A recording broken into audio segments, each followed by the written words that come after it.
Committee hearing. My name is John Stinner. I'm from Gary, and I represent the 48th Legislative District.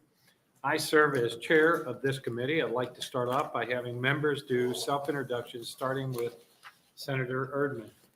Thank you, Senator Stinner. Steve Erdman. I represent District 47, 9 counties in the Panhandle. Rob Clements, District 2, Cass County and Eastern Lancaster. Mike McDonald, LD5, South Omaha. Robert Hilkeman, District 4, West Omaha. John Stinner, District 48. Now it's going to be Scottsbluff, Banner, and Kimball counties. Anna Used to be Wishart, all of Scottsbluff. Anna Wishart, District 27. Tony Vargas, District 7, downtown and South Omaha. Byron Norton, District 30, Gage County, and part of Lancaster. Assisting the committee today is Tamara Hunt, and to my right is my fiscal analyst, Keisha Patent. I always get that wrong, so that's why I had to look at her. Our page today is Jason Wendling. He's from Chicago. He's going to be our page, I hope, the whole time, and stay here and go to law school, get married, and become a productive taxpayer. At the entrance, you'll find a green testifier sheets. If you are planning to testify today, please fill out a sign sheet and hand it to the committee clerk when you come up to testify. If you will not be testifying at the microphone but would want to go on the record as having a position on a bill being heard today, there are white sign-in sheets at each entrance where you may leave your name and other pertinent information. These sign-in sheets will become exhibits in the permanent record at the end of today's hearings. To better facilitate today's proceedings, I ask that you abide by the following procedures. Please silence or turn off your cell phones. Move to the reserved chairs when you are ready to testify. Order of testimony will be introducer, proponents, opponents, neutral, and closing. When we hear testimony regarding agencies, we will first hear from the representative of the agency. We will then hear testimony from anybody who wishes to speak on the agency's budget request. We ask that you please spell your first and last name for the record before you testify. Be concise. I am requesting that you limit your testimony for today and today only 5 minutes. Written materials must be distributed to committee members as exhibits only while testimony is being offered. Hand them to the page for distribution to the committee and the staff when you come up to testify. We need 12 copies. If you have written testimony but do not have 12 copies, please raise your hand now so the page can make copies for you. With that, we will begin today's hearing with LB 1011. It's actually my birthday, 1011. See how that works? Budget last time. Okay, I'll get serious now.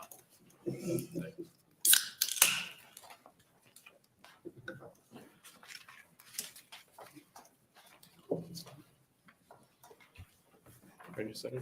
Yes, All right. good afternoon. Afternoon. Thanks for having me.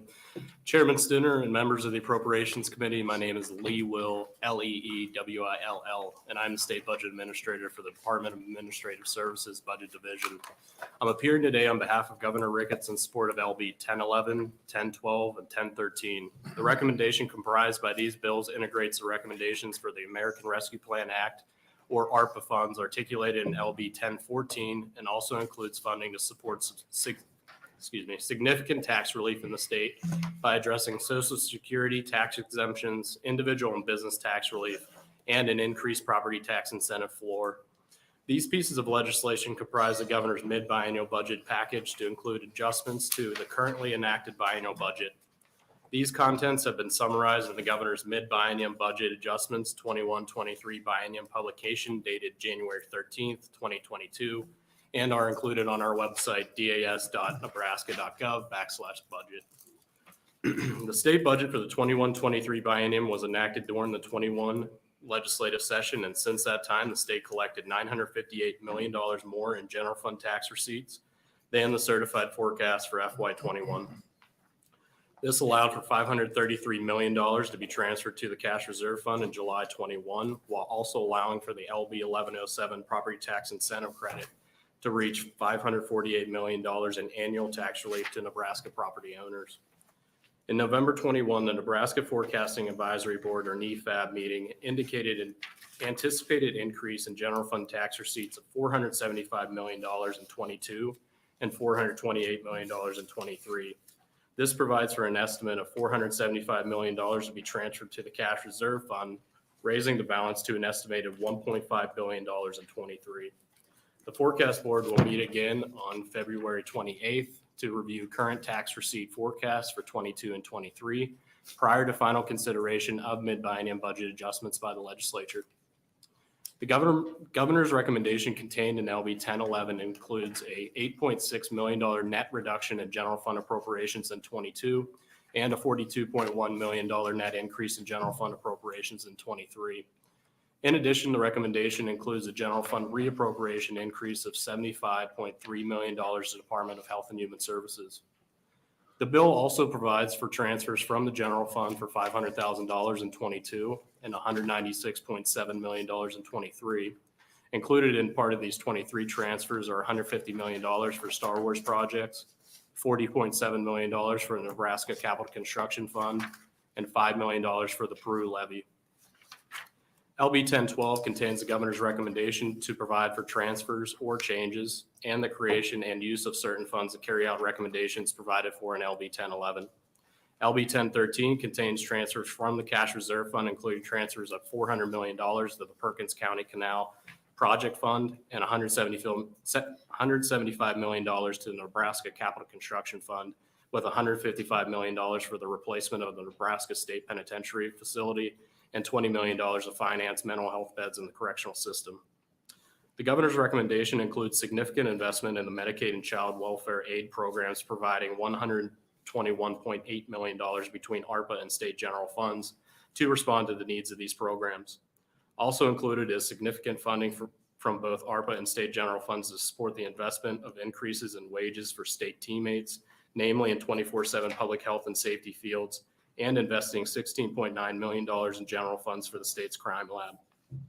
The recommendation is based on all appropriation and policy legislation considered each year by the legislature and utilizes the ongoing tax receipt forecast of the Nebraska Economic Forecasting Advisory Board for 22 and 23. A 3.5% annual growth factor for 23-25 biennial period was used to reflect econometric forecasts and historical growth trends for net general fund tax receipts. In summary, the governor's recommendation provides for a 21-23 biennium ending general fund balance of $349 million, or a 3.4% balance, and a variance of $40.4 million above the minimum general fund reserve of 3%. In addition, it provides for a 21-23 biennium ending cash reserve fund balance of $941.2 million. My understanding is you have been briefed on the mid-biennium requests and recommendations and have completed your preliminary decisions. Also, I understand you have scheduled hearings over the next few weeks with individual state agency boards and commissions for your further considerations of the requests and the governor's recommendations. Members of the governor's cabinet will be providing additional information and answers to your specific questions regarding recommendations that affect their agencies during their upcoming budget hearings. The governor remains available to work closely with the Appropriations Committee on the mid-biennium budget and with the legislature to provide significant tax relief measures during the 22 legislative session. As always, we look forward to working with you as you consider the mid-biennium budget adjustments during the 22 session of the legislature. Thank you, and I take any questions. Questions?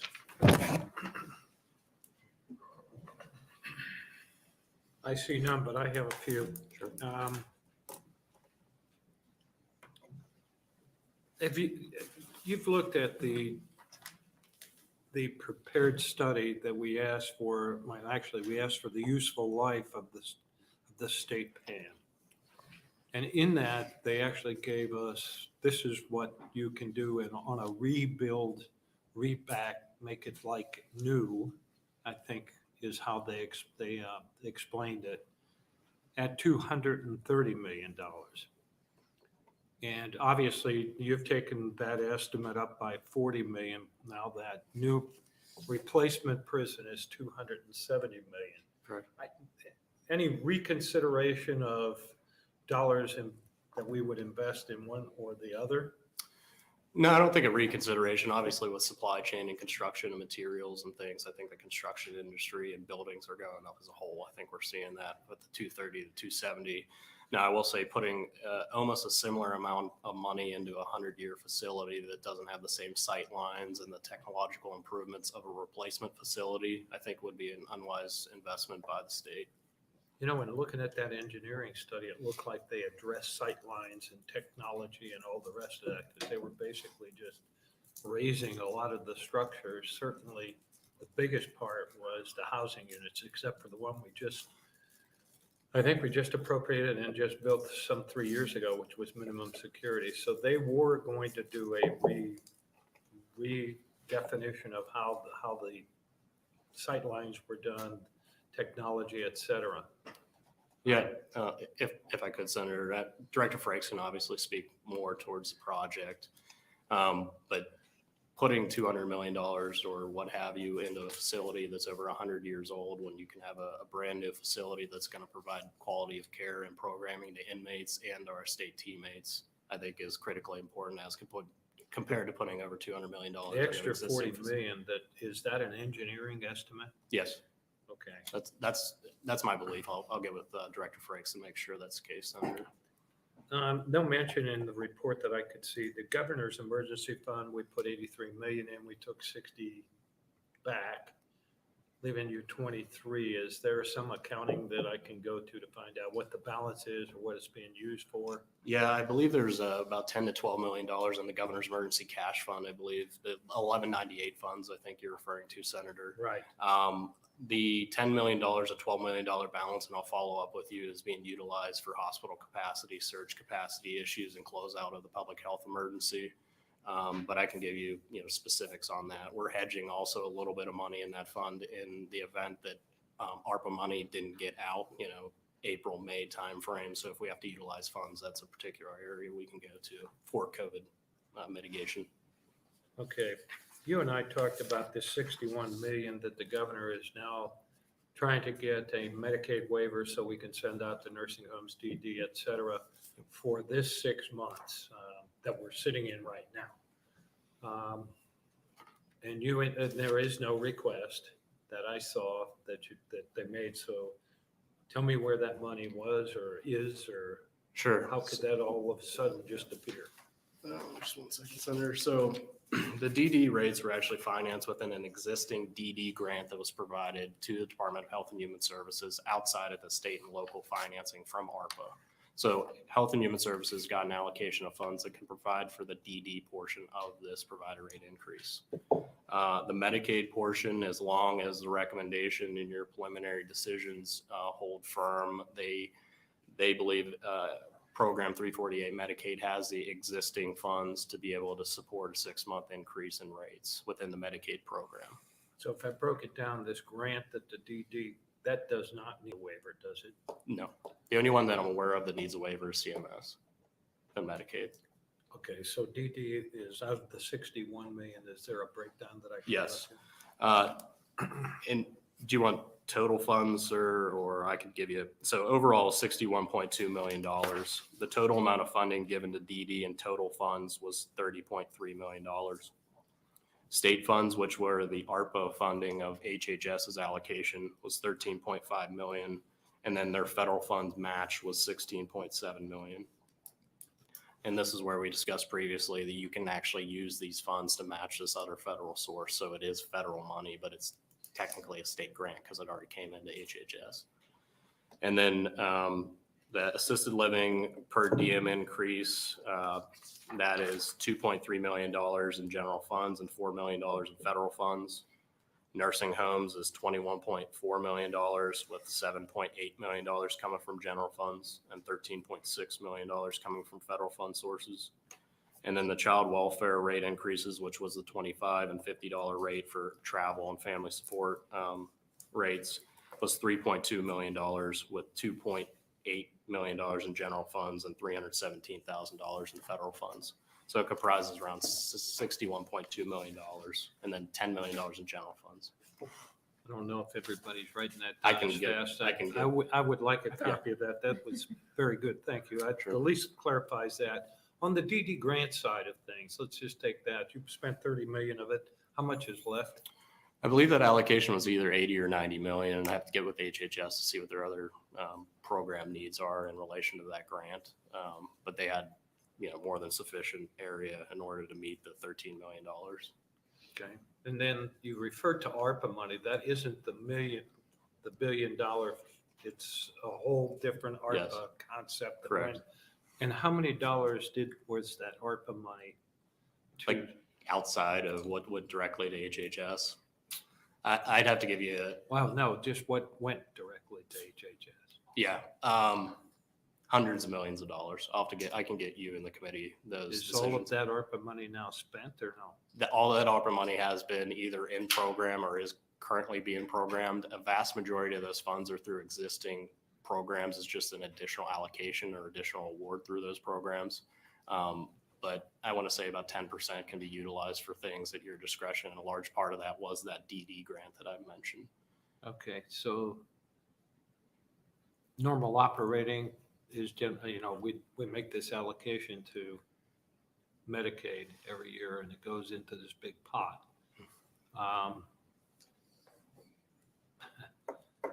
General funds, how much is, the ARPA money comes in, does it take the place of general funds and now we have excess general funds sitting there? They were pretty explicit on Medicaid specifically. You cannot supplant Medicaid funds with these ARPA dollars. Otherwise, we probably would explore that avenue.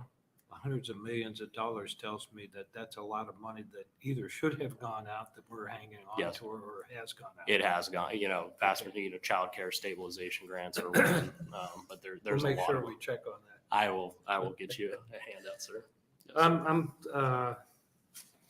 I'm a little bit confused on the State Patrol Crime Lab. We're going to double the size of the crime lab?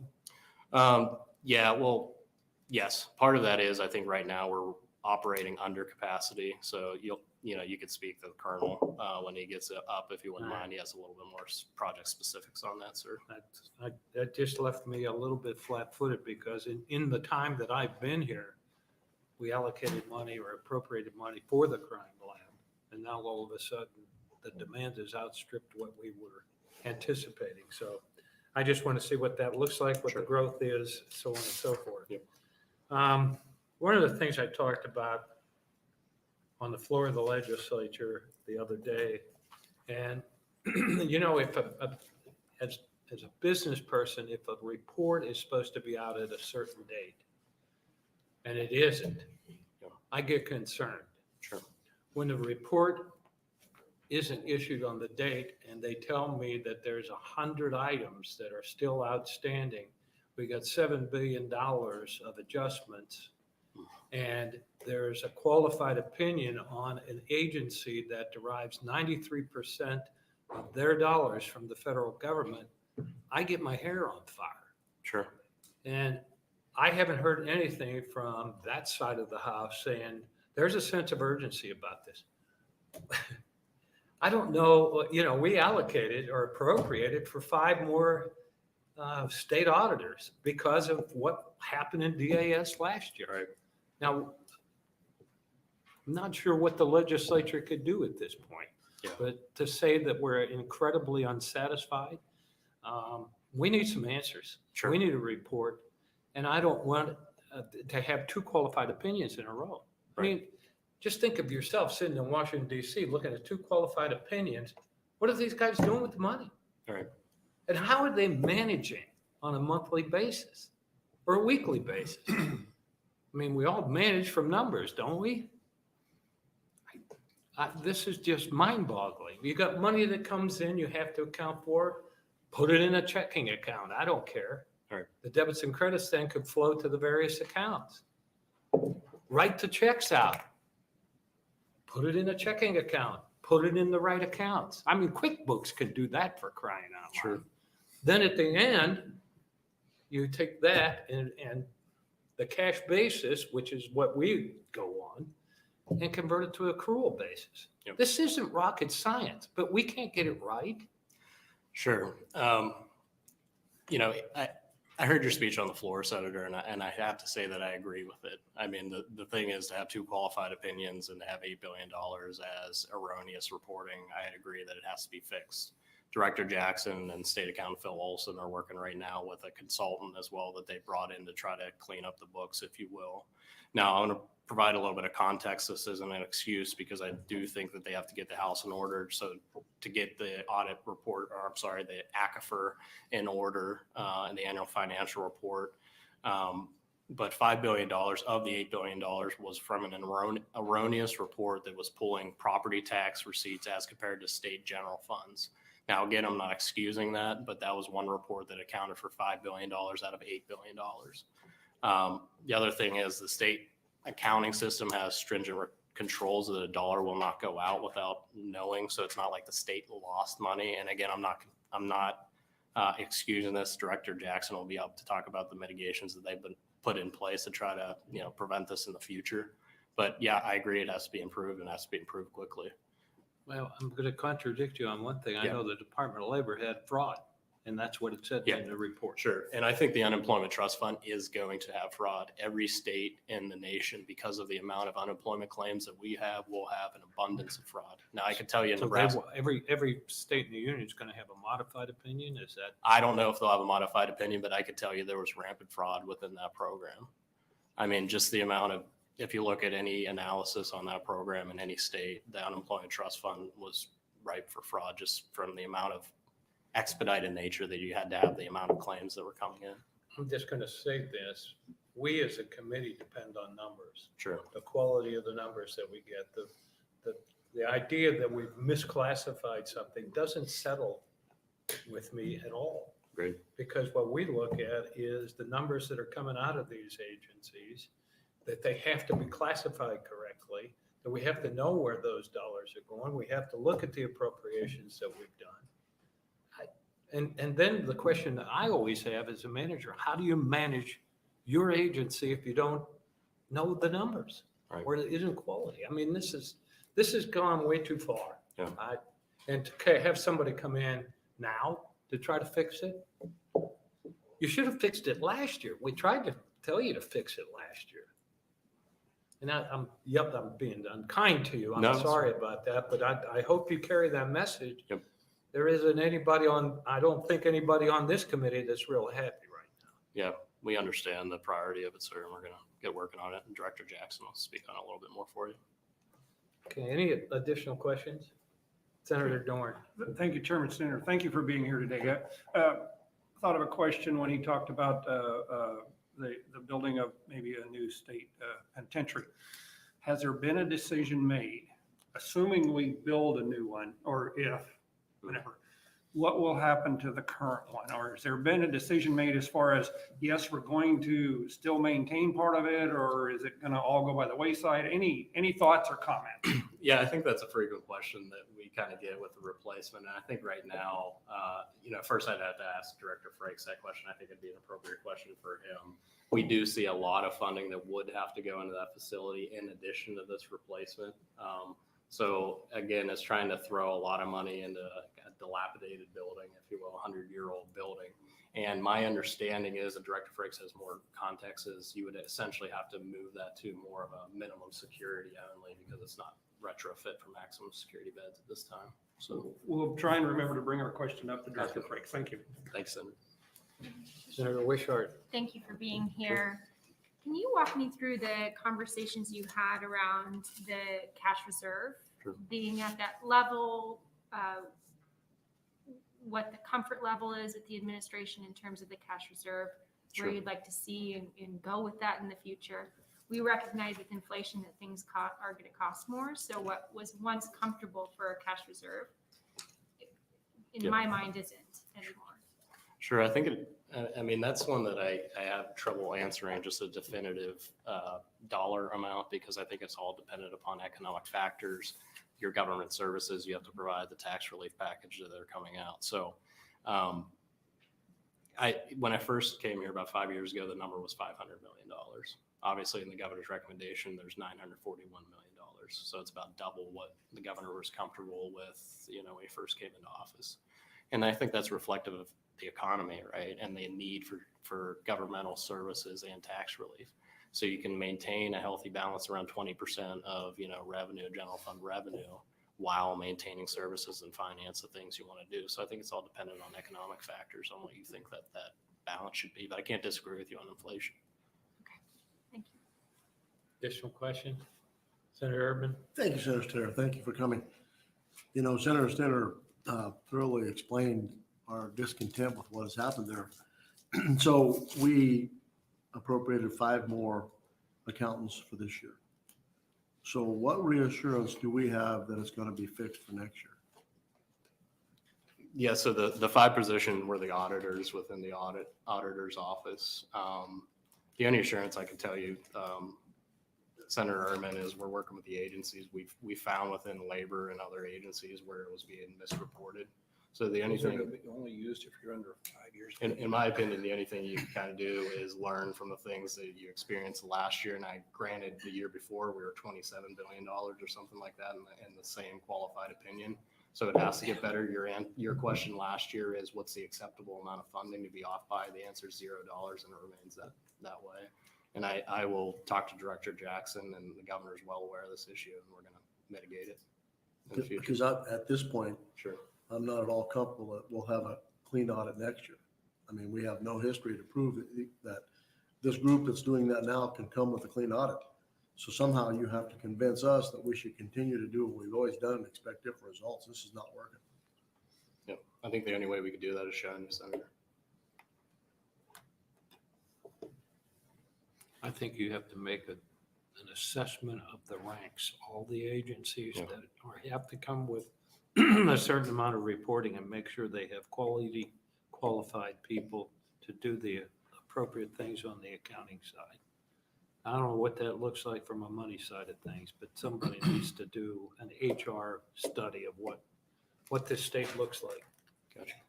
Senator Clements. Thank you, Mr. Chairman. Thank you, Mr. Will.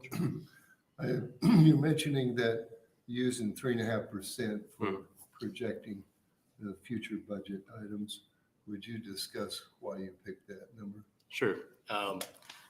Looking at historical growth factors, it's around 4.75% if you include the indexing of income tax.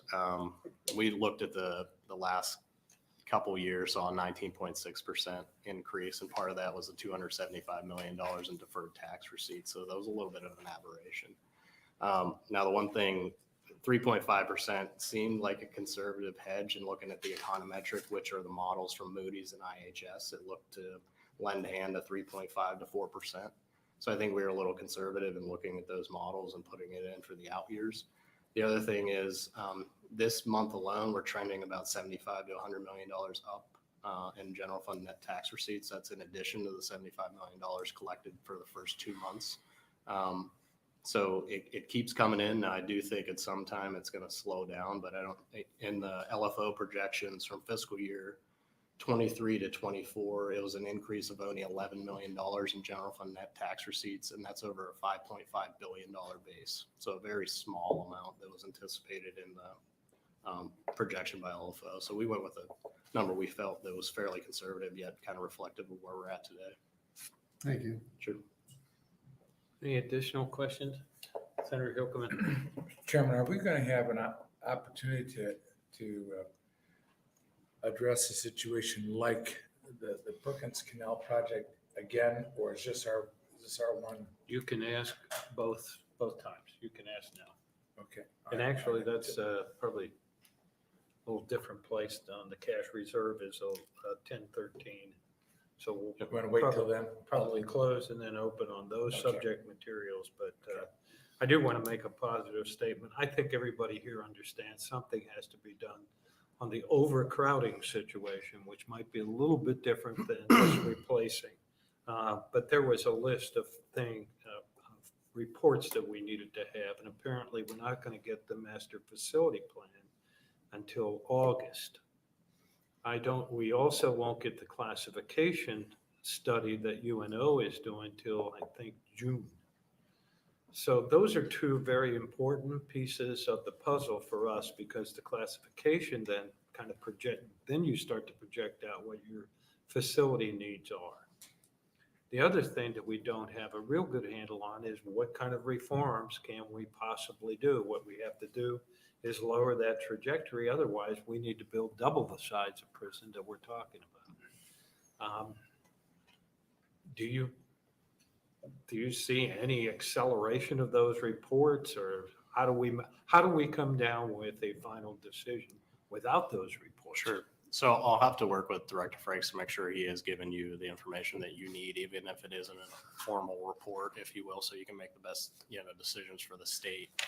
The other thing that, the governor indicated a couple months ago that Nebraska State Penitentiary was cut off for water for the inmates for about 3 days. So those are the kind of issues that we're seeing within the, older facility is, things tend to break and it's a lot more costly to fix them. My other concern is you saw the state penitentiary go up from 230 million to 270 million. And I can't guarantee if we keep delaying this, that it's not just going to keep going up in cost. I get that. And I will tell you that there was a time, and I think it was my second year, and Senator Hilkeman and I were on this committee, and we looked at a deferred maintenance report on the pen that was $80 million. So when you say, gee, all of a sudden we had a service line break, no kidding. That's because you didn't do the appropriate repairs when you should have. That's besides the point. Man, I'm not picking on you again, but I'm making the statement for the record that argument doesn't work with me. I'm sorry. But in any event, I've probably talked way too much. So anybody else? Okay, I guess, I'm not sure how to do this, but I think what I'll go to is open up for proponents, opponents for just the budget. So if you got it on the budget, I probably could open on all three, couldn't I? Yes, sir. He opened on all three. Yeah. Let's just, since the budget director did open on all three of 10, 11, 10, 12, and 10, 13, we'll open it up for proponents. Well, testimony. Senator Huffman had a question on the canal. Okay, Okay, yeah, thank you for that. when I look at Not this, a swing of it. at this expenditure taking 400, why is this all of a sudden a critical issue? Sure. So one thing I want to I'll let you know, Senator Hilkeman, is Director Macy with the Department of Environment and Energy will be in tomorrow to testify after me, and Tom Riley, Director of Natural Resources, will be in to testify after me tomorrow as well. And they have a lot more information on the project. The one thing I could tell you, I think, listening to the governor and listening to Director Riley speak, it appears that Colorado has a lot of projects on the docket that they want to build or have projected or proposed, whatever the verbiage you want to use. And that will cut our water nearly 80 to 90% if those are built. So the critical mass nature is right now we are seeing across the river, pardon the pun, that folks are starting to earmark our water, for lack of a better term. So it's time for us to make sure that we're putting in measures to make sure we can keep it. But they will talk about also the timelines and, all the construction and everything like that. So Tomorrow. awesome. Thank you. Thank you for your testimony. We'll take proponents of 10, 11, 10, 12, and 10, 13.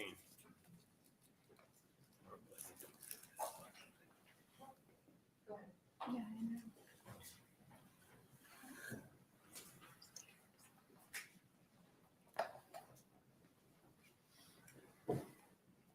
Good afternoon. Good afternoon, Chairman and Senators. I am Jaylene Carpenter, JALENE CARPENTER, and I am the President and CEO of Nebraska Healthcare Association. New kid, so just in case you didn't, I'm not bald, so not the old guy. On behalf of our 190 nonprofit and proprietary skilled nursing facilities, I am here to testify in support of the governor's budget proposal.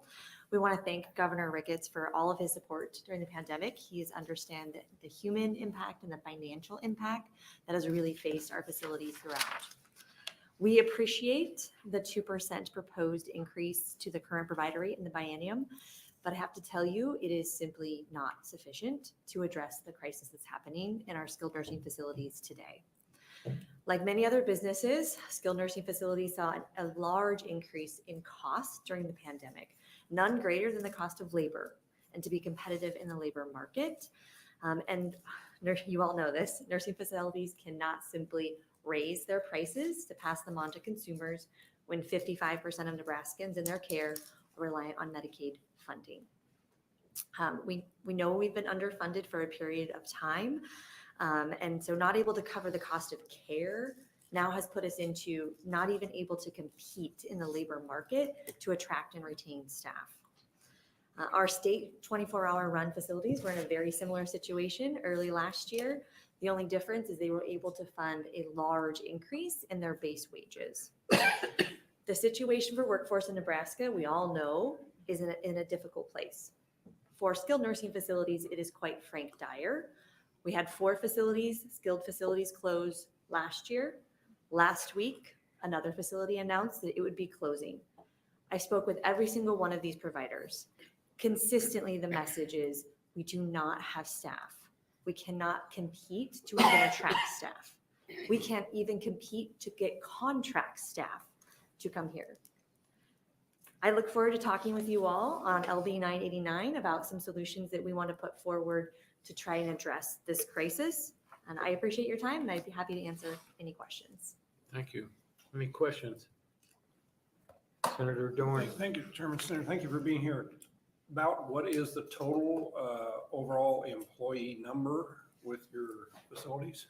So if you look at from pre-pandemic levels to now, we're seeing anywhere from a 10 to 15% decrease. So that's roughly 3,000 to 3,500 team members needed. And it's not just the workforce, but it's the census of how many patients that you have, right? That has decreased as well. In our recent closures that have happened, specifically the ones last year, and more specifically the one that was just announced, the demand, so the residents needing care, was not the issue. The issue was specifically not staff available to be able to take care of those residents. Okay, thank you. I think may I add one more thing on that? Sure. So we're also seeing that because of staffing, nursing facilities are not admitting patients. So there's a trickle up effect. So now hospitals aren't able to discharge, and it's simply due to the fact that they don't have staff to be able to continue to admit. So nursing homes are, especially skilled nursing homes, are 24/7 facilities, right? Yes. And how much of a percentage increase did the governor negotiate, or was that 30? Because it was 30, wasn't it? It was, and if you looked at specific positions, so housekeeping and dietary, some of them were upwards of 45% increases in that base starting wage. So it varied, it averaged to 30%, but in a lot of our categories where we would compete, it was closer to the 40% mark. Okay, very good. Senator Wishart. Thank you for being here, and welcome to your new position.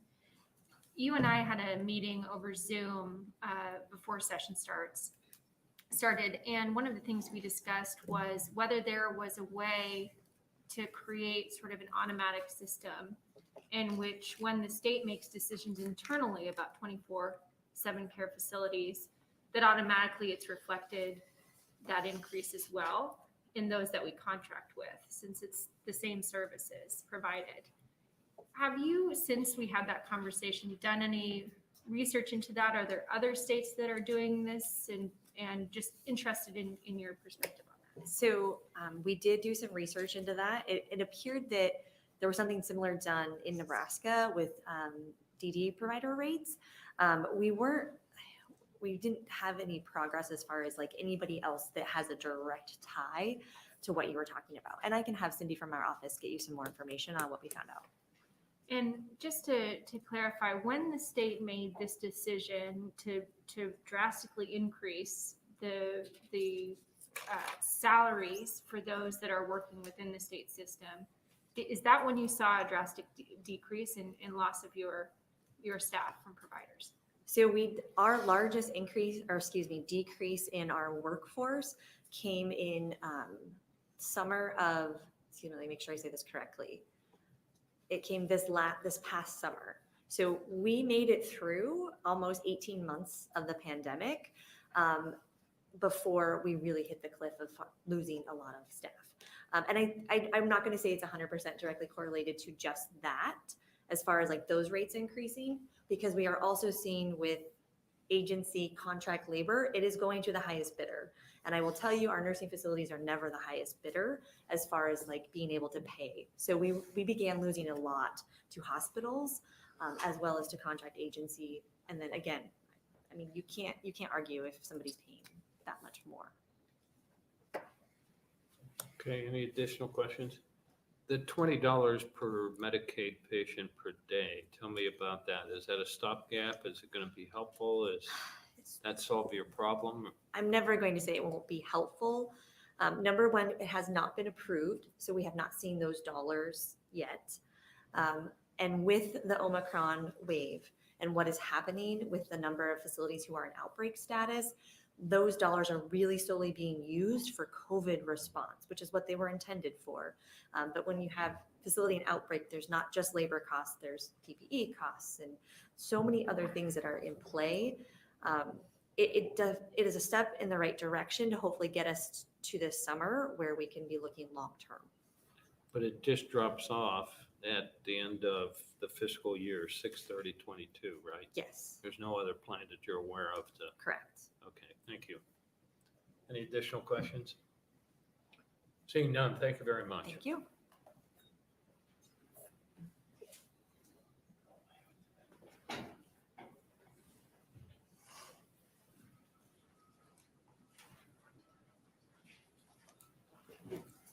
Good morning, everyone. Good morning, Chairman Stinner, members of the committee. My name's Elena Shriver, ALANA-SCHRIVER, and I'm Executive Director of the Nebraska Association of Service Providers, which is the statewide trade association for the developmental disability service providers. So I want to echo everything that the previous testifier just said. So first, I want to thank Governor Ricketts for that additional 15% rate increase. It is temporary, January through June, like we were just talking about, coming out of that ARPA FMAP 10% funding. And just like the previous testifier, I don't want to sound ungrateful. Of course, every little bit helps, and that was absolutely a lifeline, but it just doesn't go far enough. When something is temporary, you can't use that to increase wages, which is the real issue, as I'm sure you're all aware. So amongst all the rush and noise of a new session, we do call upon legislators to not look away from an important reality that people with intellectual and developmental disabilities who rely on home and community-based services are drowning in the dual crisis of an emaciated workforce and an unrelenting pandemic. While we support the proposed budget and don't want to sound ungrateful, we do ask that you support LB 1172, sponsored by Senator Hilkeman. Thank you for that. That will appropriate ARPA funds from the general pot to help us support those programs that require employees. So things like shared living, they're doing okay right now, but when we have to pay staff members, that's where we're really struggling and we just aren't able to meet the need. And also LB 893, sponsored by Chairman Stinner, thank you for that, to make that temporary 15% rate increase permanent so that we could try to solve some wage crisis issues there. Such investments are the minimum necessary for Nebraska to build back a sustainable home and community-based services infrastructure that can address the magnitude of unmet needs in our communities. This funding would not only strengthen the ability of people with disabilities to live a life with dignity in their homes and communities, as well as attract the desperately needed staff and boost local economies. A temporary rate increase only offers a temporary fix. we do need to fund rates at a level that will prevent a cliff effect moving forward into future budget cycles. NASP remains committed to protecting and strengthening supports of people with disabilities, like my son, who's currently on the registry waiting to get into the system. And we request the same commitment from state leadership. I'm happy to answer any questions if you have. Any questions? Senator Hilkeman. Yes. Yeah, not really a question. I'm aware of what's happening in the real world for the people who are providing disability.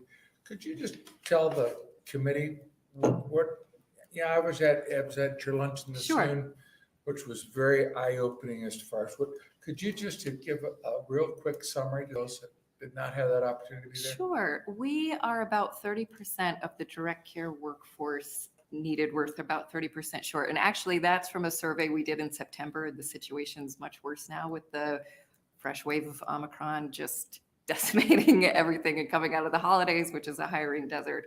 Anyway, so we're desperate for that frontline direct care workforce. And these are people just like if you need someone to watch your kid to go to work, we all have family members in this industry who require that 24 hours, 7 days a week care. And so other states who haven't fared as well as Nebraska, I think Nebraska as a culture, we just sort of make it work. But Wisconsin, Minnesota, they've had to call in the National Guard to make sure group homes don't go unmanned. Some states have had to drop people off at the ER on a Friday night and then pick them up on Monday because they don't have the staff to get through the weekend. My brother-in-law is president of Hands of Heartland, which is the fastest growing provider. He's doing overnight shifts as the president, trying to just make sure there's bodies in the room. And when everyone's that stressed and that overworked and doing 80 to 100 hours a week of overtime, not the safest. Everybody's trying their best, but it's not great. And as a parent myself, it's a little bit worrisome, just the reality of it. And so the pandemic's not over. I feel like sometimes people talk about it in the past sense, and it's worse now than ever. We have just huge amounts of staff who are on forced quarantine because people with DD are at a higher mortality rate risk of COVID as well. So we have to be extra careful, and we really can't take risks if someone's been exposed of having them come into work. Thank you. Any additional questions? Seeing none, thank you. Thank you.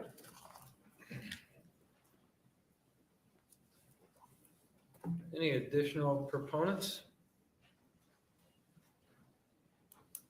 Seeing none, anybody in opponents? I gotta come up with a name someday. Okay.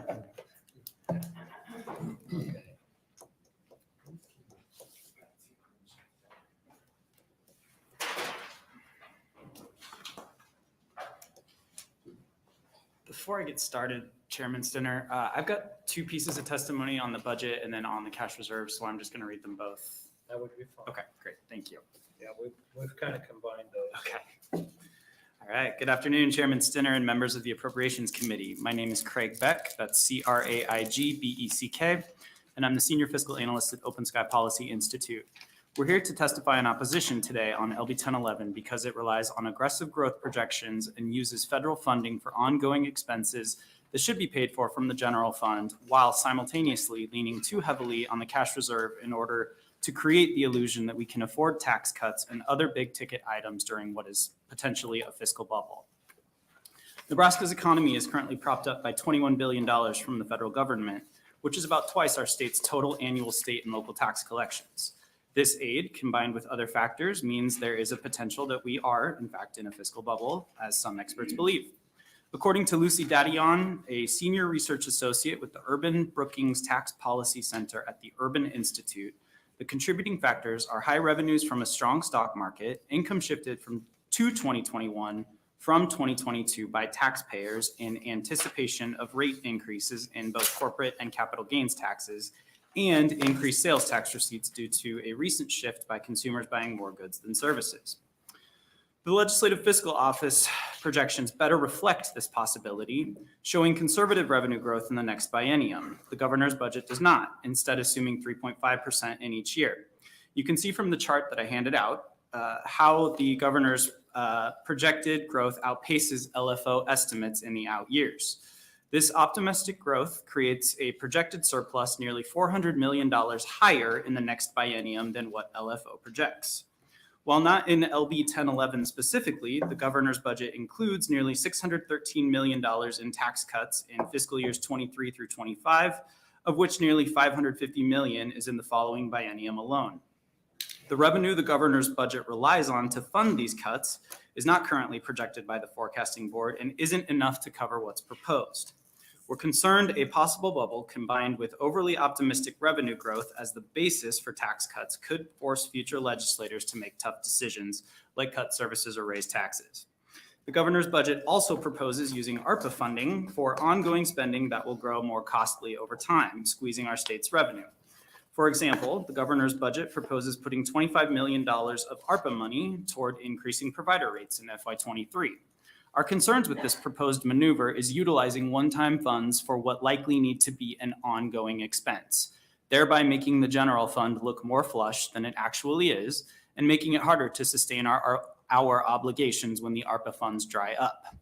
Finally, the governor also proposes $580 million in transfers out of the cash reserve in fiscal year 23 for a variety of projects, at least one of which is already accounted for in the general fund budget. Upgrades to the Capitol's HVAC system have been underway for years and are already covered by the general fund in the appropriations budget for the current biennium. The governor now, however, proposes to fund it through the cash reserve in order to free up dollars in the second year of the biennium, contributing to the fiscal picture looking rosier than LFOs. All of these issues combine to create some real concerns about the sustainability of the governor's proposal. We therefore oppose LB 1011 as introduced and urge the committee to be cautious in its approach to these proposed expenses. Spending like this during what could well be a fiscal bubble may force tax increases or cuts to services relied on by our residents and our economy down the road. I will shift into my cash reserve testimony very quickly. We're here also in opposition to LB 1013, the cash reserve bill, because it authorizes huge transfers from the cash reserve at a time federal funds are propping up our economy to an unknown degree, threatening our ability to weather future downturns or cover any attempt by the federal government to recapture American Rescue Plan Act dollars. A robust cash reserve is needed to weather future economic downturns, which is why the Legislative Fiscal Office recommends keeping at least 16% of forecast revenues in our cash reserve fund. While we're currently above that threshold, the proposed transfers in LB 1013 would draw it down significantly at a time, again, when our economy is being held up by temporary federal dollars. Specifically, the governor's projections would take the fund down from an expected 26.5% to 16.9%, as you can see on the other chart that I've handed out. While that's still above the LFO recommendation, we're in an economic period of significant uncertainty. As I said earlier, there is a risk that we are in the middle of a financial bubble and we'll see revenues drop if it bursts. We also don't know the extent to which federal funds are supporting our economy and face the prospect of the federal government clawing back some of the ARPA money if it's spent improperly.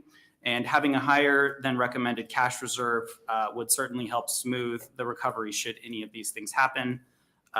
We believe the cash reserve is an important tool to help the state in an economic downturn. And because we're concerned LB 1013 may set us up to have less in the fund than needed, we are in opposition to the bill and urge the committee to allow the fund to build up more than it is currently. Thank you, and I'm happy to answer any questions. Senator Wishart. Well, thank you for being here. In terms of your testimony on the cash reserve, with your colleagues at Open Sky, have you done any looking into what your comfort level would be with the cash reserve? And are you looking at what other states are doing in anticipation that we may be in a fiscal bubble? That's a really good question, Senator. And we have actually been discussing what we think would be an appropriate level. I think it's a really good suggestion to look at other states. As you mentioned earlier, with the inflation alone that we're experiencing, we think probably a balance of greater than 16% would be warranted at this point. As far as a specific number, I could chat with the team and get you a specific number. But again, I think safe to say that we would most definitely support a balance of greater than the historical precedent of 16%. And one follow-up question, and you might not know this because I don't believe you were with Open Sky when we went through this, and maybe my colleagues can help, but what was the number in terms of what we had in our cash reserve when I came in as a freshman senator, so it'd be 2017, when we ended up needing to draw down those funds significantly? In 2017, it is on the chart here. I don't have a dollar amount, but we Okay. were above the 16% in 2017, or going into the 2017 legislature, where I think we had to cut about $1 billion out of the budget. So 1.2, just to make it. 1.2. Yes. Okay, so we were above that 16% threshold. As far as exactly what dollar amount that equates to, I can get that to you, Senator. Yeah, and it would be helpful to know what is 16% in terms of that. Yeah, that would be helpful. Okay. Thank you. 775 million, I believe. 775. Just to answer your question, any additional questions? Well, I'm going to make this observation. The governor needed to have the 3.5 inserted in there to make his numbers work. So there you go. It is a recommendation. I think Forecasting Board is actually going to up that. The big problem I have, unless we do something with 1107, any increase in the next year of this biennium will actually go 100% into the property tax. And so that ends up being a deduct as you go out to those next 2 years from revenue. Right. And so there's some work we have to do to kind of work with what the legislation is and see where we're at. So, Okay. any additional questions? Seeing none, thank you. Thank you.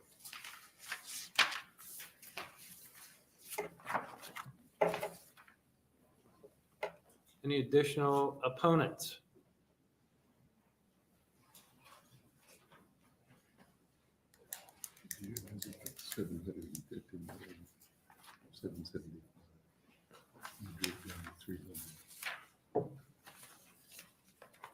Hello, Shirley Niemeyer, Niemeyar, Shirley, and I have a point of clarification. I prepared to come up for 2 different bills, the 1211 and 1212, but I have to do it all in 3 minutes. You have to do it in 5 minutes. Okay. And we have opened it up for all 3 bills. Okay. Okay? Thank you. Uh-huh. Okay, the first, I want to make some comments, and thank you for opening it up for the public. Honorable senators, I'm against 2 or 3 sections within these bills. And I just wanted to point out before I start, I support the state crime lab. I think we need that money to go into the state crime lab. I think that's critical. I support revamping, renovating old structures. I live in a 100-year-old house and it's fine. It's better than anything that'll stand up now today built. It'll last another 100 years. I think that we can renovate 100-year-old structures. There's things on the East Coast that are 400 years old. You go to Europe, I've seen a lot of 700-year-old structures. So I think you're just going to end up spending more money tearing it down and then rebuilding because it doesn't, the new building evidently would not hold enough prisoners. So you're still in the same spot. So I'd really encourage you to look at the renovation of that structure and the loss of resources. Okay, one of the things I wanted to talk about, and this is difficult, is sex education. And I don't think I quite understand your intent here. I think you're trying to limit a particular kind of standard here in your legislation. It's program number 25, section 35, I believe, or 39. To prevent research or adopting or implementing state sex education standards for Nebraska schools. The prohibition of the use of funds applies regardless of whether the standards are proposed as mandatory or voluntary. So I'm unclear as to whether these standards are about the proposed ones or whether the existing standards stay in place. and just exactly how that might be interpreted by local people. So I'm going to say a few things. Sex education is widely supported by the vast majority of people in the United States. And Planned Parenthood's most recent poll on sex education, 93% of the parents supporting having sex education taught in middle school, and 96% of the parents supported sex education in high school. Overall, in 2011, 2013, 43% of adolescent females and 57% of males did not receive information about birth control before they had sex for the first time. There's no increase in the proportion of teens who discuss these same-sex education topics with their parents. And the Guttmacher Institute Journal of Adolescent Health talks about there are fewer U.S. teens receiving formal education now than in the past. Center for Disease Controls have documented declines in the share of schools teaching. What are the benefits of sex education to students? Promoting and implementing well-designed programs positively impact student health in a variety of ways. Students who participate in these programs are more likely to delay initiation of sexual intercourse, have fewer sexual partners, have fewer experiences of unprotected sex, increase their use of protection, specifically condoms, and improve their academic performance. Quality programs include information on high-risk substance abuse, suicide preventions, and help prevent people from becoming victims of violence. And that includes kidnapping and the kinds of things that go on here in Nebraska. In or out of school, sex education does not increase sexual activity.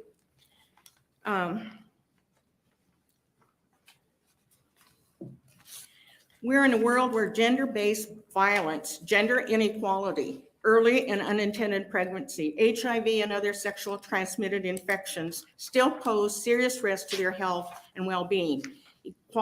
Equally, a lack of high-quality age and developmentally appropriate sexuality and relationship education may leave children and young people vulnerable to harmful sexual behaviors and sexual exploitation, including being kidnapped, and that happens here in Nebraska.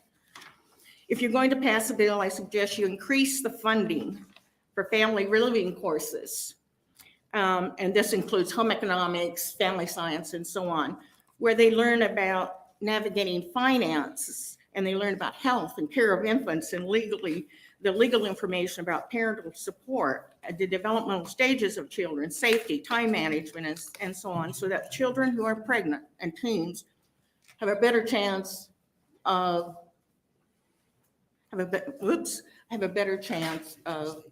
succeeding in the world than they would without that education. And I have a lot to say about the Perkins Canal, and I can only hand out the information that I have with it, and about the lake with your $500 million effort, and what the environmental concerns are about that, and what Dave Aiken and some of the researchers at the university say about that.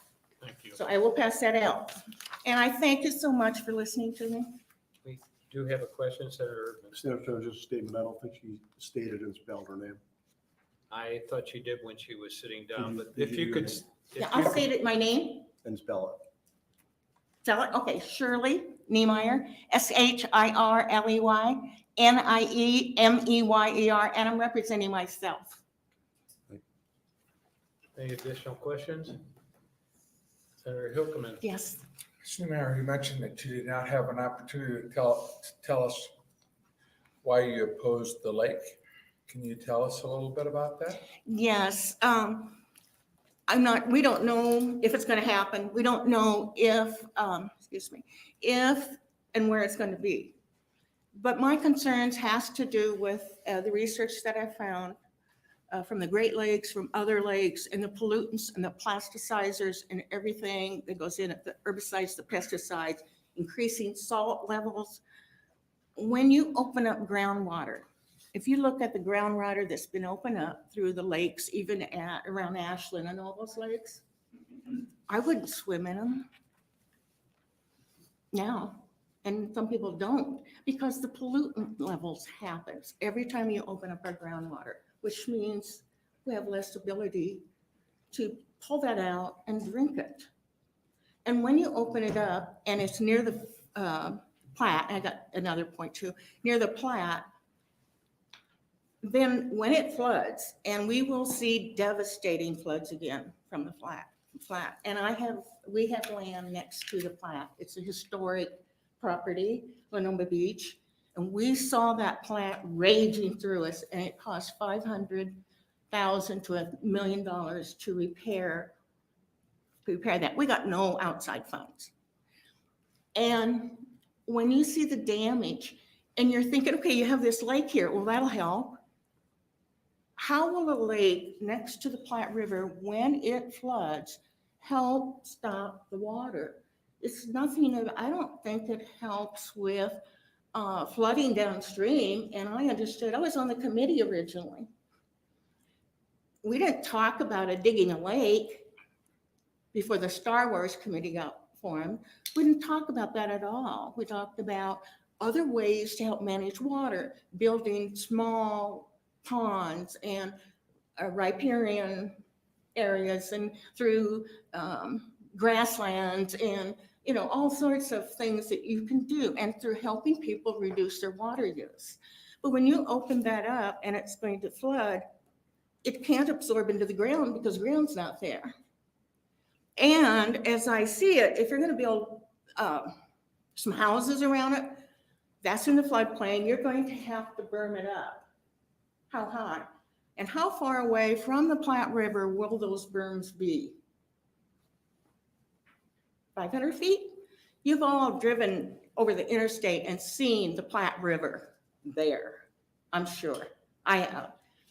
And so if you put up a berm on what I'd call the Sarpy County side, then the water goes there, stops, and comes back towards the other side, which is Saunders County, comes back towards things like Big Sandy Point, comes back towards the guard camp, and comes back towards Lenoba Beach. I don't know how you stop that water. And so I think, and it could even bust through their berms. So I guess I have a lot of questioning, both from an environmental standpoint. $500 million would do so much to help the people that lost their jobs, lost their businesses. And I thought some of that money, the $100 million, was supposed to go for that purpose of helping people because of COVID. And I don't see how putting it into recreation will help. One more point, and then I'll be quiet. You can ask another question. They said, well, recreation is going to bring in all this money. And I looked at the following states. South Dakota, well, they can go to Lake McConaughey. Colorado, they've got so much recreation already. I mean, we go there. And they went to Lake McConaughey. Kansas, they've got a lot of lakes. Iowa, they have their big lake. Missouri, they have all their tourist areas and lakes. So I would say that estimate is high on the part of that committee to bring all that money in. I wouldn't count on that. I just don't think it's going to happen. And I think you're going to see, and I'm glad I'm at the end of my lifespan, because I do not want to see our beautiful environment and what's going to happen to it. I only believe through people like you and through scientists can we solve problems of the future and our environmental critical issues that are happening and are going to happen. So that's my answer. I'm sorry it took so long. Thank you for your comments. Thank you. Thank you. Appreciate that. Answer my question. Anything else? Any other questions? Seeing none, thank you. You're welcome. And the Perkins area, it's going to dry up on the South Platte River. Thank you.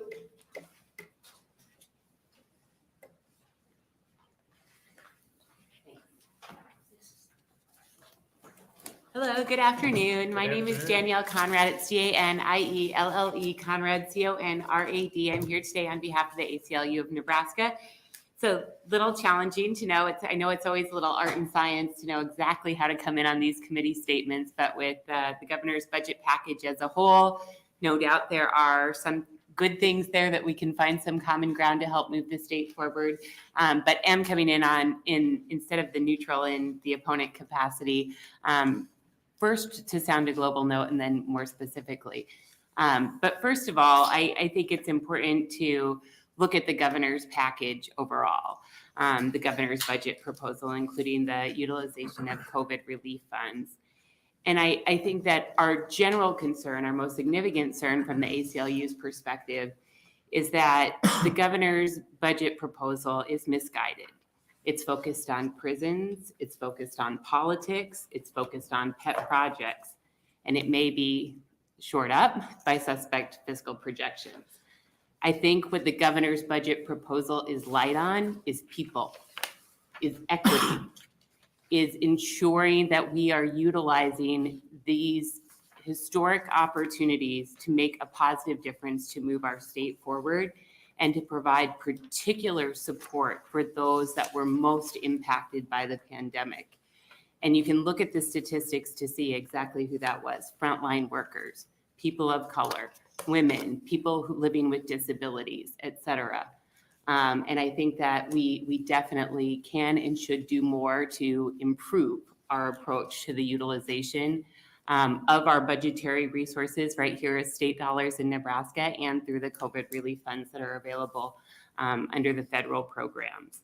So that would be just kind of an overview perspective. And I know that we'll have a chance to visit in greater detail about the corrections budget and the prison proposal during the agency hearing, so I won't belabor that point.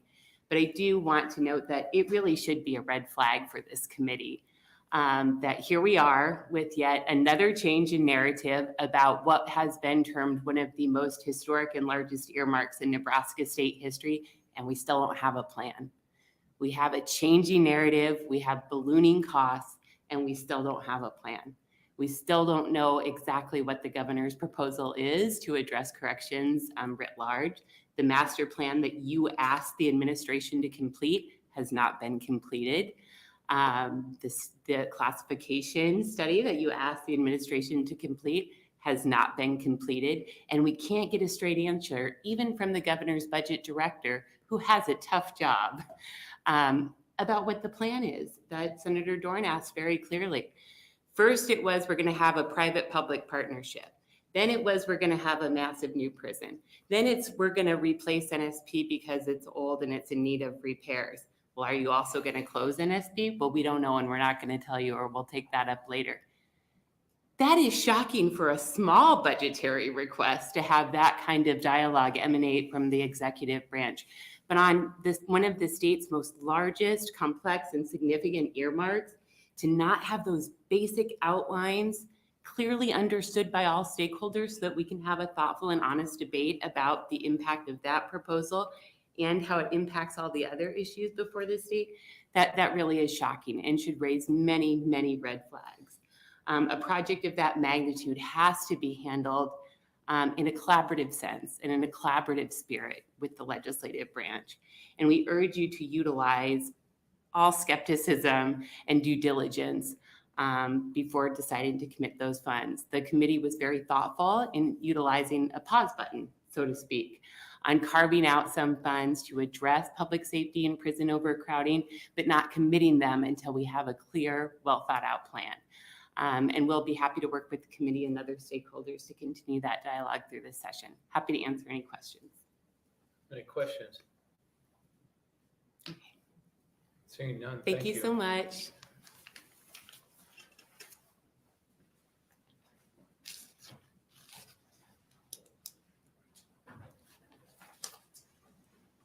Any additional opponents?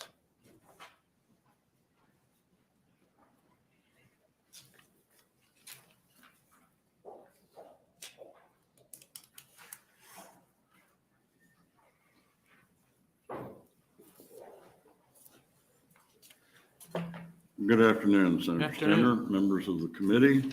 My name is Gregory C. Lauby, Gregory. C is in Christian, Lauby, Lauby. I'm testifying on behalf of myself in opposition to LB 1012, 10213, and LB, or portions of LB 1011. I'm going to express my opinions in general terms rather than figures because I really have not had time to review all of the figures in the various bills, but the general principles are, to me, shocking. This is a time where there are those who can't afford to go to their doctor's office. They don't have medical insurance, or if they do, they can't afford the deductibles and co-pays. They're not in a lifestyle where they ever expect to buy a brand new car, let alone a boat. Small businesses are operating at a loss. Employees are struggling to pay their property taxes or their mortgage or their rent. They're paying bills by credit card. And yet the governor has proposed to spend over $1 billion on increasing and enhancing playgrounds for adult boys where they can play with their toys. A ditch for a water and land grab most in Colorado. And by the time he develops the reservoirs that have been undefined, it will also include Nebraska land as well as a new prison box. Again, that is undefined as to the parameters, instead of releasing those who are aged, infirmed, or reformed and pose little to no danger to public safety or any plan to reduce the influx of individuals into the prison system. One consequence of this appears to be diverting over $400 million, which otherwise would go to property tax relief, while reducing income taxes on the most profitable corporations and individuals, and benefiting specifically Office Air Force Base, which has far more resources than the owners of property in Gage County, which have received no consideration in the budget or even a bill being introduced in this session. At the times of COVID, severe weather events, statewide property tax inequity, I feel advancing the governor's proposals would result in a widespread betrayal of trust that you have enjoyed by those who put you here, and the confirmation of the fears of those who didn't.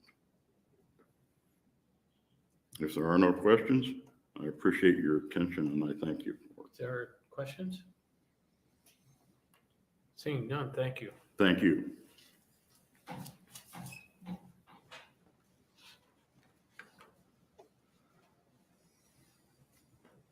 Any additional opponents? Seeing none, anyone in the neutral capacity?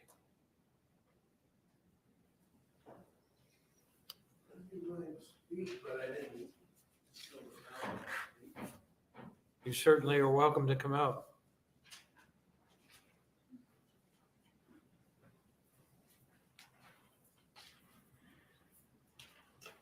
Hi, my name's Chris Costello, CHRISCOSTELLO. I'm neutral. I've come here at my own accord to help promote green energy, and I think we're on the right path. Few senators have picked up on it, and I hope that as time goes on, it gets considered. I think it's a self-sustaining water park. It's called Green Energy Water Park. And I'd be willing to meet anybody that's trying to give direction to this state. I mean, I think if you would classify our riverways, I'd consider them boring. Our tourism is lacking, and we have an opportunity to really meet that mark and be a leader in the green energy field. We can clean the water, return it back to the riverways, and at the same time provide entertainment. Really was kind of a gift to me from above, you know, and I'm just an advocate for it. But I hope that, you know, as senators, you take the time to look over it, and I'm more than willing, and I've come here at my own, like I said, accord to be open to have conversation. It's a little bit, you know, when you talk about something of this, it's quite big and well beyond the capacity of just an advocate for a better tomorrow, I guess, where you could classify me as an individual, what I'm doing. I've been in government, I know government. It's more of a, you know, and it's a lot of hurry up and wait, and it's a lot of, and ideas like this is a political football, and I hope somebody grabs a hold of it, takes it, runs with it, and goes as far as they possibly can with it, because I think it's a winning idea, and I think it's gonna benefit this state and the whole country once it's up and running. And I'm here for, like I said, if you have any questions, please let me know. Questions? Seeing none, thank you. Thank you for your testimony. Thank you. Any additional people in the neutral capacity? I do not see anybody that hasn't come up here, so I have 3 letters. Connie Wardian from Omaha is an opponent of 1011. Rebecca Menders is also an opponent, and that is Nebraska Chapter of National Association of Social Workers. And I have a proponent, Michelle Weber, representing Nebraska County Attorneys Association, is a proponent of 1011. And that concludes our hearing on LB 1011, 1012, and 1013. Thank you. Thank you, Director, for coming in and testifying. Absolutely.